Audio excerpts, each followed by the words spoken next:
Hello guys, welcome back to this channel. In this today's tutorial, I'm going to show you how you can create photo dump using InShot video editor.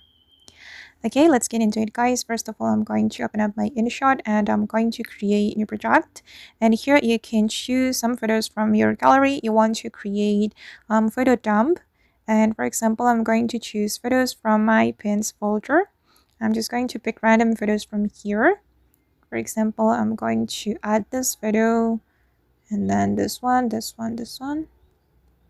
Okay. Once you're done, you can click on the check mark and then you're going to adjust the duration of the photo. You can go to the duration, and for me, I'm just going to select 1.5 seconds and I'm going to apply this duration to all my photos. So we can click on the double check mark and apply to all. All right, and then I'm going to add music to this photo. We can go to the audio, select music, and I'm just going to add music from InShot.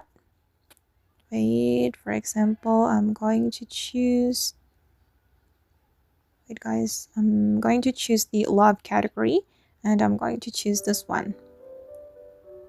Okay, and then I'm going to add beat mark to match cut with the audio beat.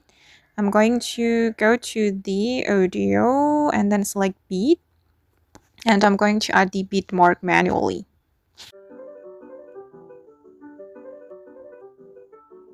Okay, I think that's enough, and I'm going to click on the check mark, and then we're going to match the cut with the bead mark like this.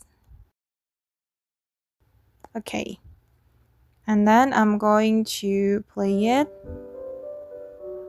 and wait, I'm going to change the canvas to 9:16, and then I'm going to add text. For example, I'm going to add February's dump.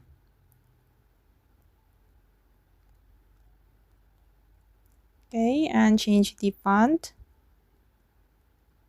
I'm going to choose this one, for instance. Okay, and I'm going to add animation, fade in and fade out animation. And then to make it more captivating, I'm going to add effect as well. We can go to the effect, select effect, and I'm going to add the classic effect. This one. Okay, I'm going to click on the video end to apply it to all of the photos I have. And I'm going to play it to show you the final result. Okay guys, and that's all the way to create photo dump on InShot. I hope this tutorial will be useful for you. Thank you so much for watching, and bye!